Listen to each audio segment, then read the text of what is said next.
Good morning. Good morning. And this morning we'll start with a reading from Psalm chapter 30. So you can go ahead and begin turning there.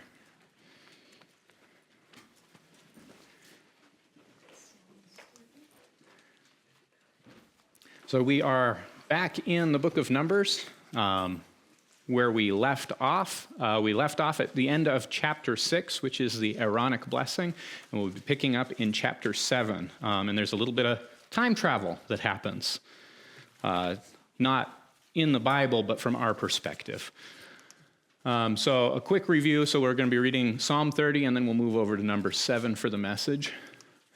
So we will just begin with the reading from Psalm chapter 30. So if you're able, please stand for the reading of God's word.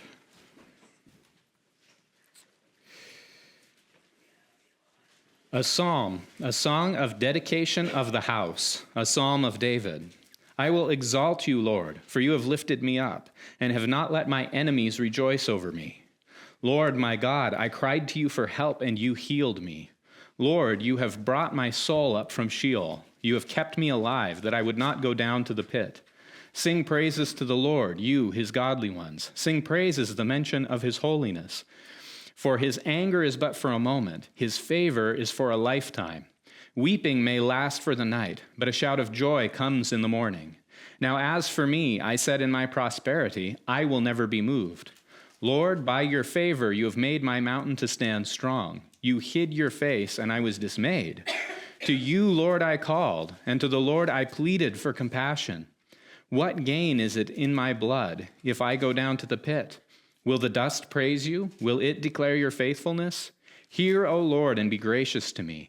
Lord, be my helper. You have turned my mourning into dancing for me.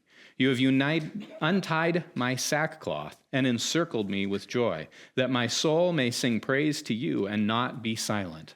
Lord, my God, I will give thanks to you forever. The word of the Lord. You may be seated. So I read this because you can see the title that's put in the Bible is a song at the dedication of the house. Throughout Scripture, the house is the shorthand for the temple that was built. So this is a psalm that David wrote considering the dedication of the temple, which when we look through Chronicles, we find David was not alive. So he wrote this before the temple was ever built in the hopes of seeing the temple be dedicated. And this is appropriate for what we're reading and looking at today, because what we're looking at today is a dedication of the tabernacle, which serves the same purpose that the temple did. Or rather, I should say the temple was built to serve the same purpose the tabernacle had been serving, and that is to bring people and invite people in near to God. So where we're at in Numbers from the big picture is we looked at the initial censuses where God not only counts the people, but he is saying, I see you, you're important to me, and I appoint you to a purpose. And then we looked at the law or Torah for the camp, which came in 5 separate words or commands that God gives the people. And now we'll be looking at the consecration and gifts of the tabernacle, which is titled in the chapter as the dedication of the altar, which who knows what the Hebrew word for dedication is? I know you all know it. You probably just don't know that's what it means. The word for dedication is Hanukkah. So every year when they celebrate Hanukkah, they are celebrating a dedication of the second temple after it had been defiled. Here, this is the original Hanukkah. This is the original celebration of dedication of the place God said, come meet me here. So what we've already seen, God has already redeemed the people. They were slaves in Egypt because they had betrayed their brother Joseph, and that's what led ultimately to them all being in Egypt, becoming slaves. And God redeemed them out of slavery. He restored them to 12 tribes unified under him. He has appointed the people as his special nation, his special treasure in all the earth, not because the people are so righteous or great, but because God is great to put his righteousness on them.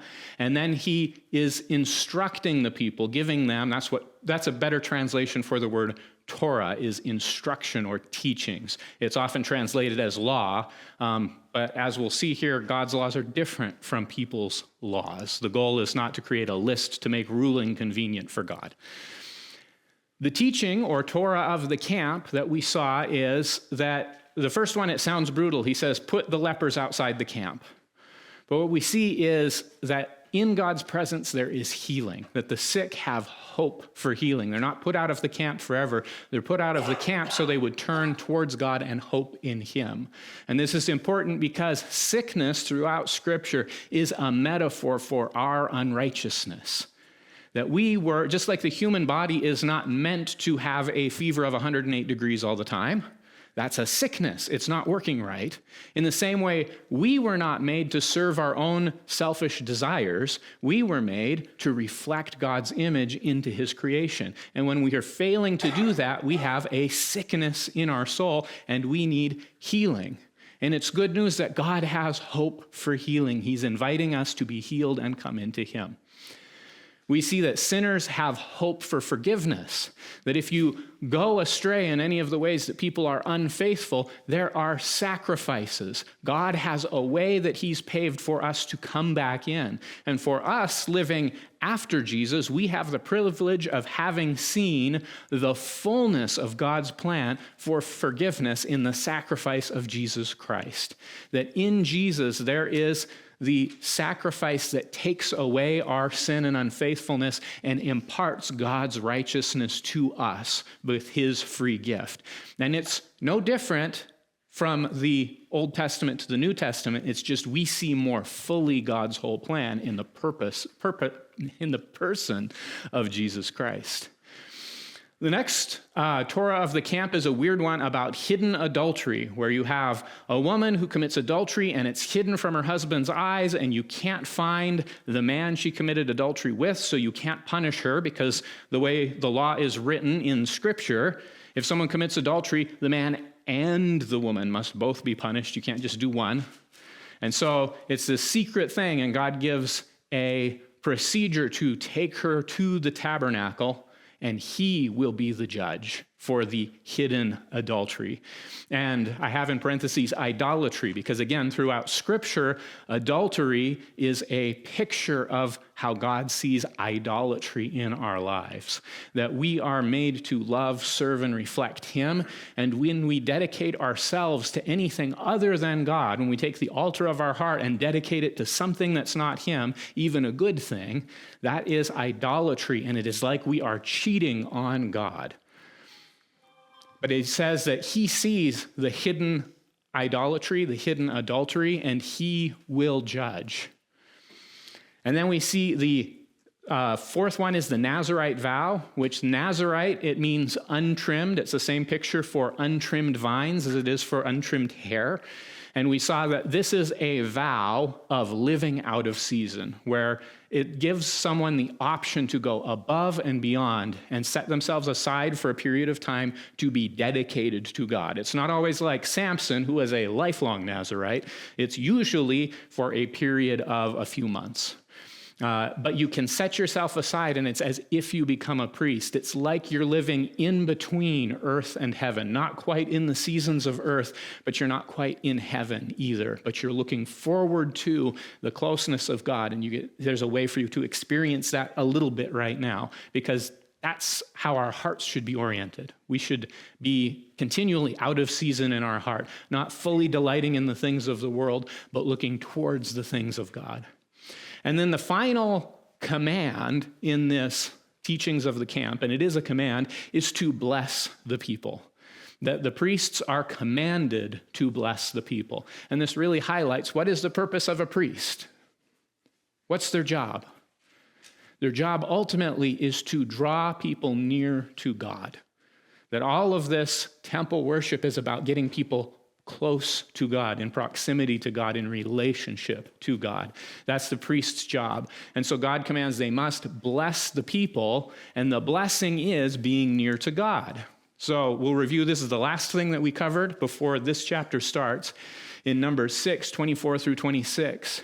The blessing is, the Lord bless you and keep you. The Lord cause his face to shine on you and be gracious to you.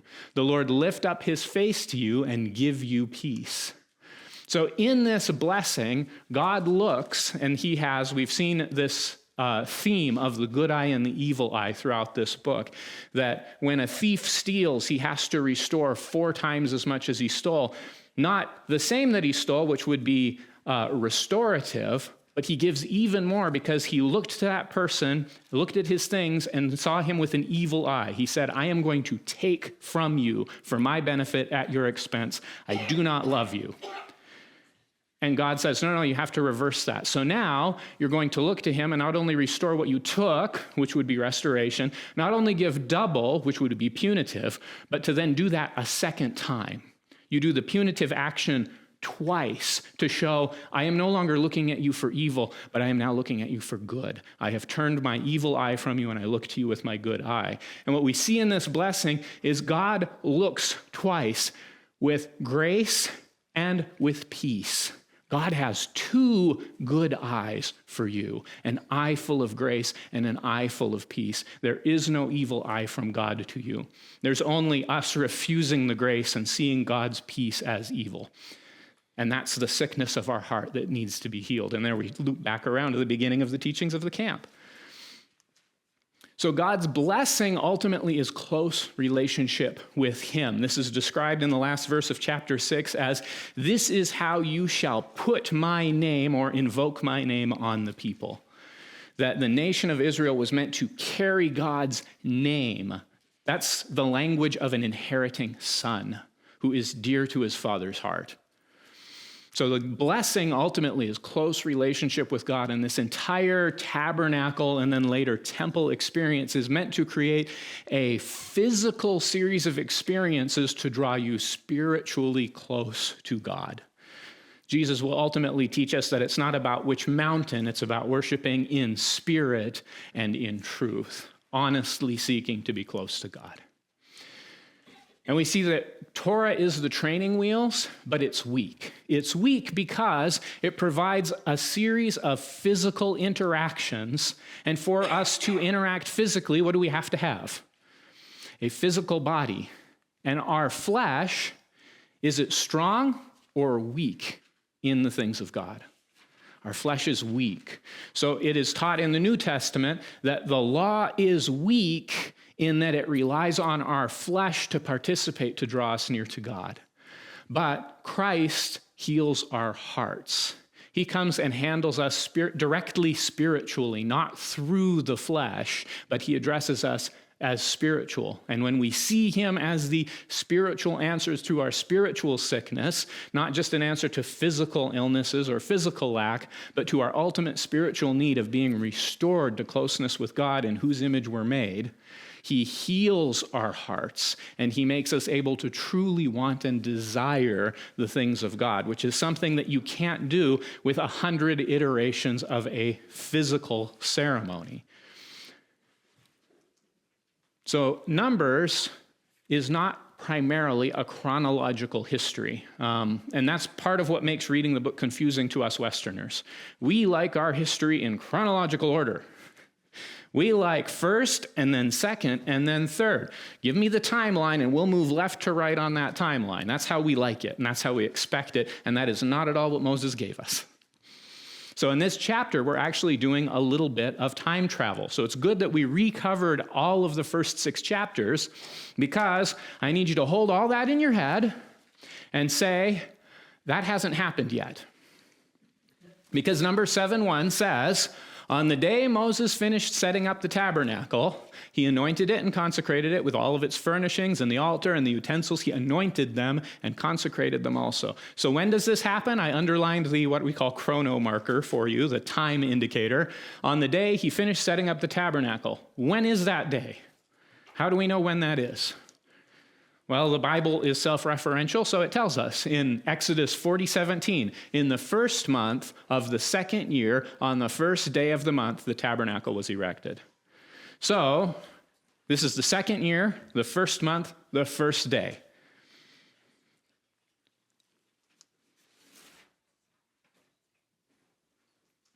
So the Numbers 1:1, the beginning of the book of Numbers, the chronomarker that starts that is on the first day of the second month in the second year after they came out of the land of Egypt. So the book of Numbers started 30 days before number 7. So all that we've just read, that hasn't happened yet. It's about to happen, but it hasn't been given. It's a month away. We are a month before that period of time. So we got to time travel backwards and go, okay, everything that we just read, keep it in mind because it's about to happen, but look at it from the perspective of the people receiving this word and participating in this chapter. They don't know any of that yet. So Numbers 7 takes place 1 month before Numbers chapter 1. That's important when we read this. So in Numbers 1 through 6, we can see that as God's hopeful response to hearts of worship. Now, when I say hopeful here, you've got to allow me a little bit of interpretive indulgence.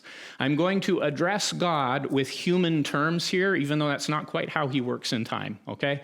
God doesn't have a vain hope. He doesn't have a hope for a thing that won't happen because he's all-knowing and all-powerful, right? And yet, God has things that he wishes we would do, but we don't, right? Just like a parent wishes their children would not hit each other, but we know full well they're going to. And that we might be able to physically restrain them, but the problem we're really trying to solve is the children's heart that wants to hit each other, and we can physically restrain them as much as possible, and it won't fix the heart.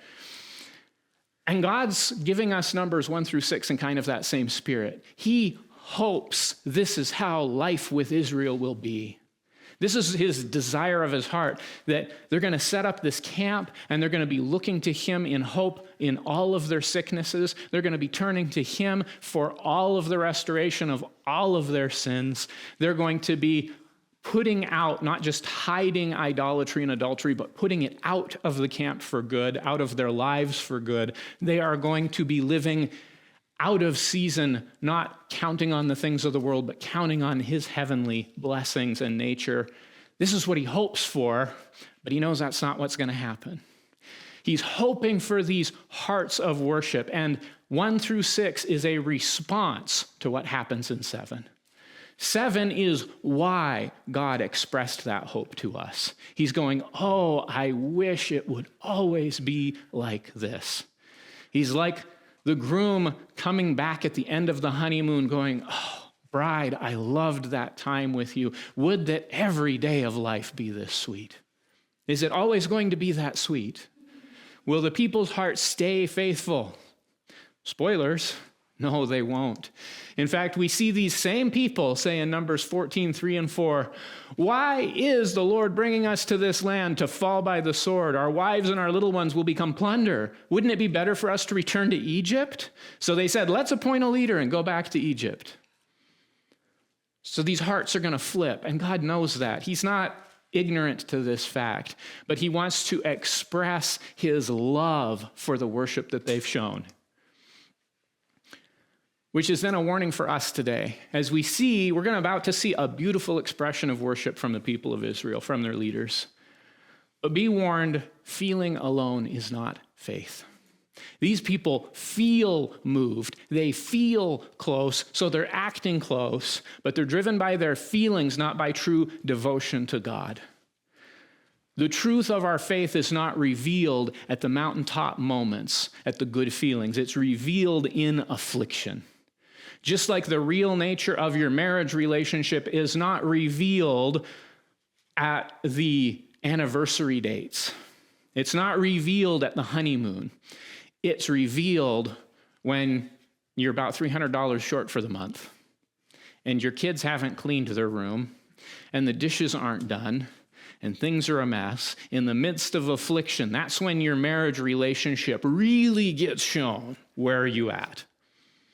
It's the same thing with our faith.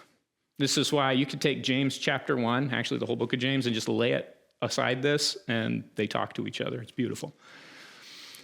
So Numbers 1 through 6, God's hopeful response to hearts of worship. And we're about to see that response, or the act of worship. They worship in two ways. First, they equip the priests, that's 7, 1 through 9. And then they make the offering of dedication, which is verses 10 through 88. And as Annie pointed out earlier this week, this is a long chapter. On the bright side, it's a very repetitive chapter, so we can read 1/12 of it and have a pretty good idea of what happens. So Numbers 7, I will read selections of it, not the whole thing. So 7, starting in verse 1. Now on the day Moses finished setting up the tabernacle, first day of the first month of the second year, he anointed it and consecrated it with all of its furnishings and the altar and all its utensils. He anointed them and consecrated them also. Then the leaders of Israel, the heads of their father's household, made an offering. They were leaders of the tribes and supervisors of the numbered men.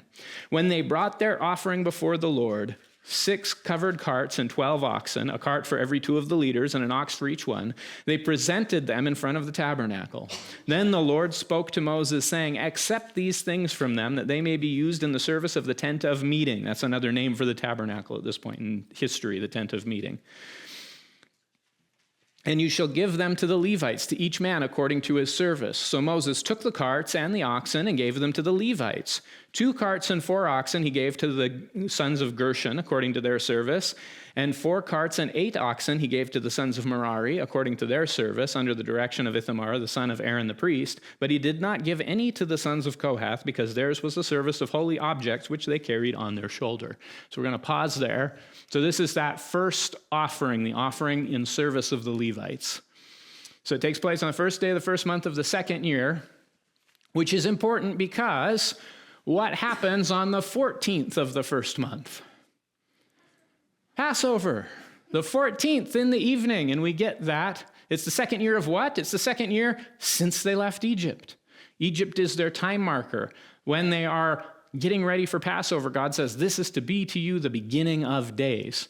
So what's about to happen this month, in fact, on Thursday, is the Jewish feast of Rosh Hashanah, which means head of the year, which they say, yay, it's New Year. But biblically, religiously, it's not the New Year. Biblically, religiously, it is the first of Nisan, right before Passover. That's the actual New Year. So Rosh Hashanah is kind of what they adopted coming out of Babylon, but what God gave them is 6 months later, so they get a couple of New Years, which is actually pretty cool because it gives you 2 chances to assess what you're doing in the year. And then if you're like me, a Christian that also pays attention to those feasts, you get 3 New Years. So you have 3 chances in the year to assess, what am I doing? And I need more than 3. All right. So in Exodus 12, I just have some selections from between verses 1 and 7. The Lord said to Moses and Aaron in the land of Egypt, "This month shall be the beginning of months for you. It is to be the first month of the year for you. On the 10th month of this month," so on the 10th of the first month, "you take a lamb for yourselves, 1 lamb for each household, and you bring it into the house, and you live with it and love it and take care of it, and you keep it until the 14th day of the same month. Then the whole assembly of the congregation of Israel is to slaughter it at twilight. Moreover, they shall take some of the blood and put it on the 2 doorposts and on the lintel of the houses in which they eat it." So when we hit day 10 of this worship service that they're about to hold, that's when they would select lambs and bring them into the house. And immediately after they finish this 12-day festival that they're about to start, it's the day of preparation, and they jump immediately into Passover, which recalls the redemption of God's people. We need to look back to look forward on this. The redemption has already happened. They're already saved out of Egypt. They're already delivered from slavery. They have already been bought out of their slavery to the world. They have been delivered from slavery. They have been redeemed to God. God made them his own people. They have been cleansed for his service, metaphorically by passing through the waters of the Red Sea, which is a lot of our template for baptism, comes from that event. They have been cleansed and atoned for by the sacrifices that God has instituted for them, and they have been declared to be God's special possession. They stood at the foot of Mount Sinai and said to God, "All you say, we will do." They already have all of these things, which means this offering does not accomplish any of these things. This is not an offering to be delivered. This is not an offering to get redemption or salvation. This is not an offering to have cleansing. They already have these. These are all already theirs in God. Christian, this is also where we are. Salvation, redemption, deliverance from your sin, cleansing from your uncleanness, atonement, and God's holiness put on you, that is already all fully accomplished in Jesus Christ. You don't have to do anything but trust him to receive those things. They're already yours. But then, Christian, if those are already yours, do you have a worship service left to give, or is your worship all tit for tat with God? If your worship doesn't buy you anything from God, are you still interested in worship? Look at their hearts. These people were. This is not an offering to gain something. They don't gain redemption, salvation, or acceptance from God with it. They do it because they have redemption and salvation and acceptance. They're doing it because they're God's people, not to become God's people. That is how it is for our love and life of righteousness before God. We don't do it so that we can be redeemed. We do it because we already are. Now, the word for offering here is karav. Karav. This is the root for all worship, or all offerings, which are collectively known as korban. So karav is the root of korban, and it literally means to draw near or come close. So the root of everything that happens at the temple is people drawing close to God. God knows that we're physical people, and the things we do physically influence our spirit. Is that true? Who here has had not enough sleep and been miserable to be around the next day? Because your body influences your spirit. So God, instead of just saying, well, don't do that, he says, well, then we're going to use that. I'm going to invite you in bodily so that you can enter in spiritually, because the physical leads us in the spiritual. That's why God has physical things for us to do. So he says, draw near. That's the whole point of this. But it's weird that they get to draw near with this gift of what? Wagons and cows, wagons and oxen. So their goal is to draw near to God, and they come with a gift of wagons. 6 covered carts and 12 oxen, a cart for every 2 of the leaders and an ox for each one. What I want you to focus on is this is weird. This is a weird offering. Like if you've been through Leviticus, there's a lot of offerings, and they tend to center around bring an animal, kill an animal, eat an animal, and none of that's happening here. These are oxen not brought to be killed. They are brought to pull a wagon. These are living sacrifices that are not to be eaten. They are for pulling. They are for labor for God's house. So that's weird. And then it's wagons. Why did they bring wagons? So it's weird. Where did God command carts? First of all, did God say, hey, come bring me some carts? No, it's nowhere. In fact, the last time that carts is mentioned in the Bible is their template of why they're doing it, but it's never a command. What are the oxen for? They're not for eating. They're for pulling the cart. They're not there as a sacrifice. They're there to do work. That's weird. That's not normal. And what made them think of this? See, this is not them acting out of a requirement God's put on them. God didn't say do this. This is them acting voluntarily because they love God. And they're going to love God by serving the priests who serve God. This is our basis for giving to your church. You give to your church because you love God, and since God does not have a body or physical needs, you give to those who serve God because we have a physical building that has some physical requirements that need to be physically taken care of or it falls apart, and then we don't have a place to meet. And we meet together to draw near to one another and draw near to God. So what made them think of this? This comes from Genesis 45 and 46, is the first place that we see wagons like this in the Bible, and it's the last place before this. And in Genesis 45 and 46, they are going into Egypt. So after Joseph has averted Egypt's destruction from the famine, and after Israel's children, the 12 tribes, have all come and they found out who Joseph is, he invites them to come live in Egypt. And Pharaoh says, here, take wagons, fill them full of all the good things of Egypt, and take them to your households to show your families all the good things I'm inviting you into, and then load them up on the wagons so they have an easy journey, and bring them back to Egypt where you can all live here.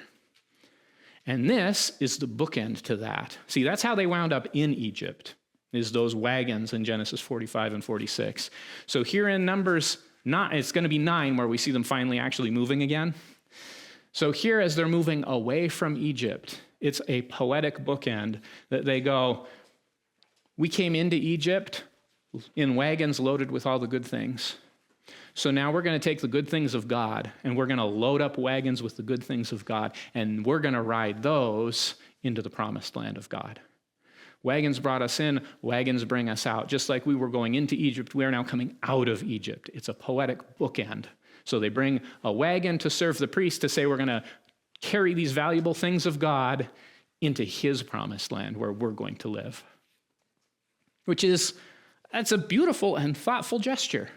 So God accepts the wagons to serve the tent and puts them to use to relieve the Levites because the Levites needed relieving.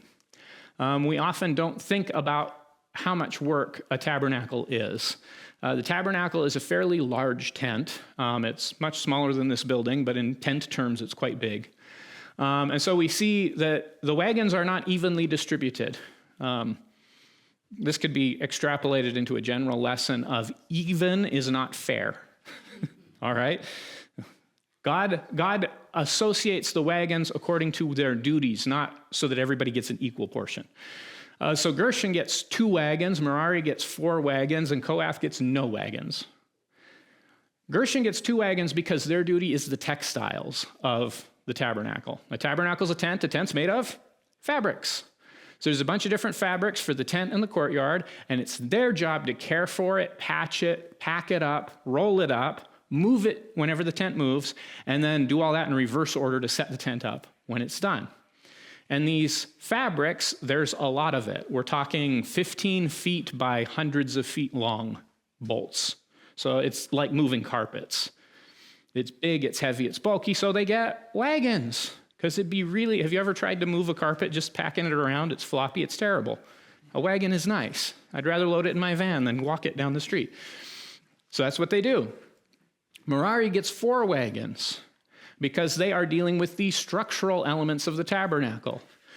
You might think in today's methods, why do they need twice as many carts to handle the structure? Because when I set up a tent, you get those nice little carbon fiber poles that weigh like 6 ounces.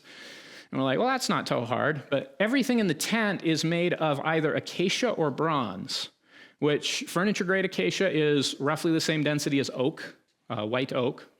So if you packed around white oak, you know roughly the weight we're talking about. And then the structure of this tabernacle is not lightweight construction. We're talking planks the outer walls are constructed of planks that are 18 inches wide by 15 feet tall, and probably about a hand's breadth thick. There are 9 columns that hold up the middle of the tabernacle, and they're described as columns, so we don't get exact dimensions on them. But a column sounds like more than a pole to me. So if we took a column that's 15 feet high of acacia, and if we said just it's 6 inches wide, let's assume it's a 6-inch wide column. That means that each one of those would weigh over 500 pounds, nearly 600 pounds. So you got 9 of those, and that's just the columns in the middle. That's not even somewhere to the tune of 70 boards that go around the outside, plus posts that hold up the outer thing. So there's a lot of heavy moving for Merari, so they get more wagons because God is providing for them because he sees they have heavy work and God cares for them. And then Kohath gets none because they're dealing with the altar and its utensils, and everything inside was designed to be lifted on poles and carried on the shoulder because it was not to be carried by just any old wagon behind a stinky old cow. It was meant to be carried by God's image bearers. And there's a guy later on in the Bible that finds this out the hard way because he dies after loading the ark on a wagon and it almost falls and he goes to catch it. And no, you're not even supposed to have it on a wagon. You're doing everything wrong. So the holy things of God are treated as holy and carried by his image bearers. All of the sticks and fabrics get hauled in wagons because the Levites have weak flesh, so they need a helping hand. And so they've given to help the Levites. So the people love and serve God by loving and serving his servants. And that helps with us. That's part of the Christian unity. We are all servants of God, so we love and serve each other. And this offering is not commanded. This is a worshipful spirit that exceeds the minimum requirements. How often do we look and go, what do I have to do? Instead of looking and saying, what can I do for God? That is actually the underlying assumption of all of the, the word left. New Testament, Jesus' big Sermon on the Mount. The Beatitudes, all of that is don't do the minimum. Oh, the law says this, but I tell you, go beyond that minimum. So this is what the people are doing. They have the right heart at this moment, going beyond the minimum. They don't give to earn, they give to do good for God and his house. They're looking at God with a good eye. So then the second offering that they give is the offering of dedication, which takes up the majority of the book. And it doesn't take the majority of the book because it's so complicated. It takes up the majority of this chapter because it's so repetitive. The leaders offered the dedication offering, the Hanukkah offering, for the altar when it was anointed. So the leaders offered their offering before the altar. Then the Lord said to Moses, they shall present their offering 1 liter each day for the dedication of the altar. So it was their idea to bring this offering, and it was God's idea, well, hey, let's put them in order.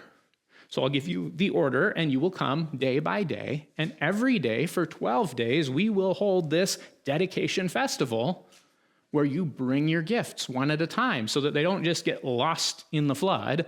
Everybody's gets seen and appreciated.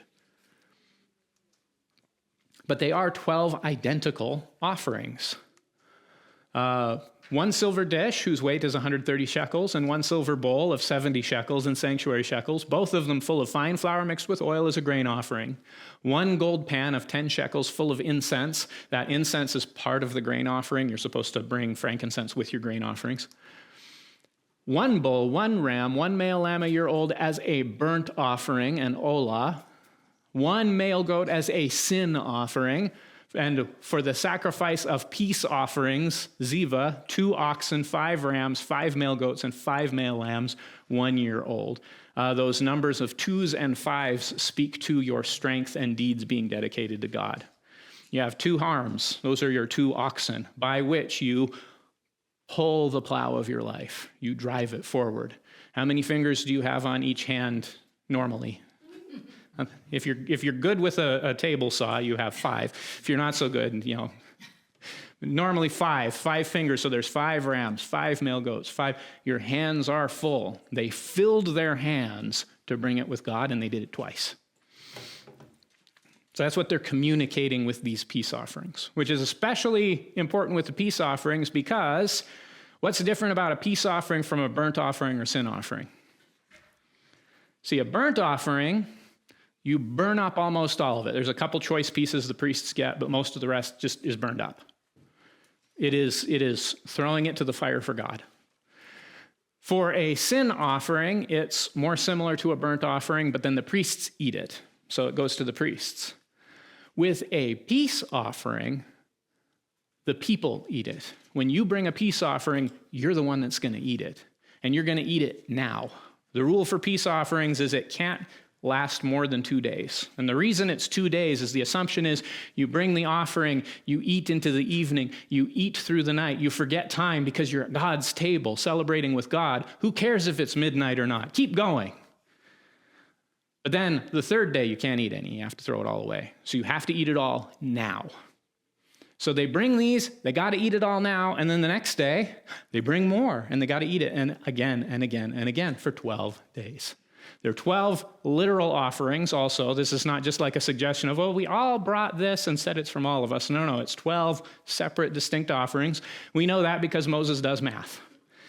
He does math on them in 7:84 through 88, and that only works if you treat them literally. Just like the count of people that happened earlier, it only works if you treat them literally because he does math. And then who presents the offerings is important. So often we see names in the Bible, and they're foreign, so they sound weird, and we're uncomfortable, and we're like, well, we'll just say a bunch of names and carry on. But it's worth paying attention to. So you have these 12 tribes. We have the tribe that they're in. We have the prince, or the one in power, and we have who their father is, which helps you identify who they are, because surnames aren't a thing at this point. Point in fact, most of our English surnames are jobs or your father's name anyway. Johnson, yeah, oh, who's his dad? Big mystery. Or Smith, what's your job?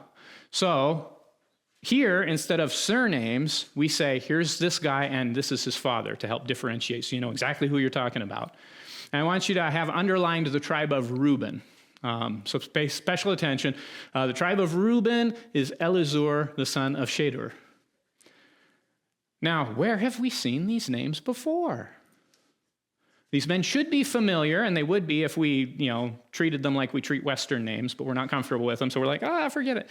These guys should be familiar, because a month after this event where they bring the gifts, God says to Moses, with you, moreover, there shall be a man of each tribe, each one the head of his father's household. These then are the names of the men who shall stand with you. And then he starts listing them off. Look at the first one. Of Reuben, Elizur, the son of Shedeur. Same guy. And then he goes through the list. It's the same guys.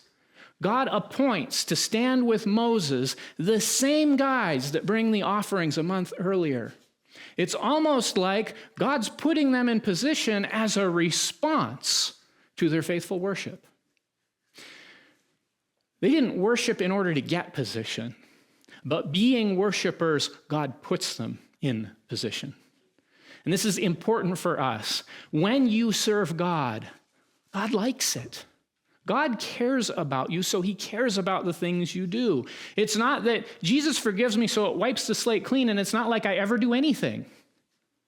Jesus forgives you, so now you can draw near to God. And he loves when you draw near to him. He wants you to draw near to him. He's hungry for relationship with you, not because he's lacking and needs it, but because we are lacking and need him.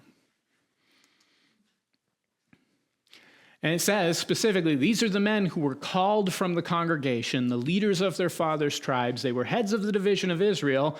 So Moses and Aaron took these men who had been designated by name. This is not just because they were princes. God picked them by name. God sees your worship. God sees your heart, each one of you individually, intimately. God is not just going to pick you because you're handsome or because you're skilled. God is looking at you and has an actual relationship with you. And just like in most businesses, your relationship with the boss is a bigger influence of who gets promoted. So they offered a gift to draw near to God, and then surprise of surprises, God draws near to them. Did that change from Old to New Testament? No. So we see Numbers 1-6 is a response to number 7. These 12 guys bring gifts of worship, and the worship lasts for 12 days, right until it has to end because they got to get ready for Passover and celebrate the redemption God gave them. So it's a response. God initiates. And there's a lot of places in Scripture where God does the initiating, right? When we see God coming to Noah, God initiates and says, hey, Noah, I have a plan of salvation, build a boat. When God comes to Abraham, he's not Abraham yet, he's Abram. God initiates unprompted and says, Abram, go to the land I'm going to show you. When God comes to deliver the people out of Egypt, he approaches Moses unprompted. Moses is having a nice day watching his sheep, and then a burning bush, and God says, hey, I got a whole big job for you. It's going to be babysitting a bunch of whiners in the desert. And Moses is like, yeah, hard pass. And God says, no, you're going to go. Moses tried like 3 times. Yeah, but I can't really talk. I don't care. I make your mouth. Go do it. God initiates the salvation and redemption, and God cares about your response to what he initiates. It's not salvation and I don't care what you do with it. It's salvation, now come draw near to me. That blessing is closeness with God. And so we should enjoy the blessing that Christ opens to us. All the people gathered together and said, all the Lord has spoken, we will do. See, God already initiated with the people, and they said, sure, we'll do that. And they began this relationship. Now, what's important is, just like in David's psalm, where he says, oh, I'm so happy at the dedication of the house, but things have been hard, and God has been angry with me. You remember that? God's anger doesn't last forever, but his favor lasts. That's the same with these people. After they say, all God has spoken, we will do, it's not even 40 days later, and they are worshiping a golden calf. And God is angry with them. And Moses intercedes on behalf of them, and God says, I will overlook, I will forgive, now return to me. And they get these commands a second time. They get the testimony a second time. So they've already received grace upon grace, mercy upon mercy, favor upon favor. So in short, don't have a mercenary heart, all right? Your Christian walk should not be doing the bare minimum to get a blessing. If that's your whole approach to God is, I'm going to do the minimum you say so I get good things from you. If I do good things, you give me a nice job. If I do good things, you give me good behaving kids. If I do good things, you're going to let me into heaven. That is not salvation. That is mockery, and God will not be mocked. You cannot twist God's arm to make him put you in heaven. Rather, God has already given up everything to open the door to relationship and closeness with him. And here's the truth. You will not be satisfied with streets of gold if you are not satisfied with closeness with God. Because God's closeness is the centerpiece of heaven, not the streets, not the mansions. So have a good eye for God, remembering he has two good eyes for us. Remember the Aaronic blessing, grace and peace. That's his vision for us all. We turn back to him, reflecting his goodness back. So it's God's response to their karab, their offering, is that he draws near. This is exactly what James says in James 4 through 8. Like I said, the book of James and this section of Numbers, they talk to each other. Draw near to God, and he will draw near to you. Cleanse your hands, you sinners, and purify your hearts, you double-minded. Why? Because cleansing myself gets me salvation? No, because you have been saved, and you are near to God. You see, Torah is not like human law. It gets translated law a lot, but human law is all about making it easy for human rulers to rule people. Do what I say, and it'll be easy for me to do my job. But that's not God's Torah. God's Torah, God's law, is meant to reveal God's character to us. That's probably the most valuable thing about the book of Leviticus, about Numbers 1 through 6. It's not that it gives us a list of commands so we have a nice society. It's that in these commands, in these teachings, God is revealing his character to us so we know what he's like. That when we are sick, when we are burdened by our guilt, he wants to heal us. He wants us to look to him and be healed. He wants us to cast out all infidelity from our hearts. He wants us to live as though the earth is the temporary part and he is the eternal part, even though the temporal parts have really high demands on us, right? If I don't get to eat, I feel hungry. It's a big demand. But that's not the real need of my heart. It's to be fed with God, not bread. So when God gives the law, it is a tragic hope. And again, indulge me the human characterization of God here. It's not that God has a vain hope. It's that God has a heart desire that you would be near him. And he has an open invitation saying, come, draw near to me. But the law is weakened by our flesh. See, here's the grave danger. People see the law and they think, I'll do that and God has to let me in. No. You can't please God with your own strength. It is Christ who pleases God, and then he gives God's good pleasure to you. And a reminder that feeling alone is not faith. Here they are at this mountaintop dedication experience. Things go well, but then it falls off because their hearts aren't redeemed. They feel like following God today. They are going to feel like eating meat tomorrow. And when the feeling goes away, they follow their feelings instead of following God. That's what it means to be a disciple. Disciple and discipline have the same root.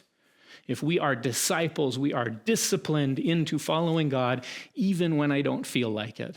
That's been one of the most valuable things I got taught when parenting my children is, I don't want to. How often do your kids go, I don't want to? You go, all right, I understand. You may do it anyway. So much of life, so much of following God is, you can say, I don't want to. We're going to see Moses do that. Moses is going to turn to God and go, I don't want to. And God's going to go, I see that, and I see your hurt, and I care about your hurt. Now do it anyway. And then he gives Moses the strength to do so. So the work of Christ is a regenerate heart in us. See, we have an advantage that they don't have. We have Christ with his Spirit working in us, which was something they hoped for but didn't have, and it's something that we have, and so often we take it for granted. He will regenerate our heart to love and believe even in the midst of affliction. That the measure of your faith is going to be revealed in the affliction, not in the good times. James 1, consider it all joy, my brothers, when you encounter various trials, knowing the testing of your faith produces endurance, and let endurance have its perfect result, so that you may be perfect and complete, lacking in nothing. And then we jump down to verse 12.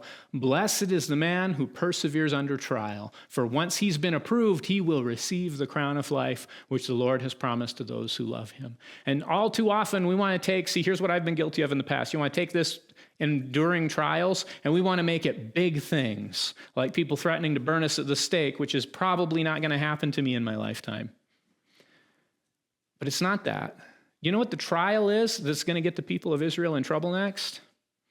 They're tired of the same breakfast every day. That's the kind of trials. We see that sin becomes temptation in us because of the crookedness of our heart, not necessarily because of the severity of the pressing. It can be as easy as, I'm tired of the same breakfast every day. God, don't you care about me?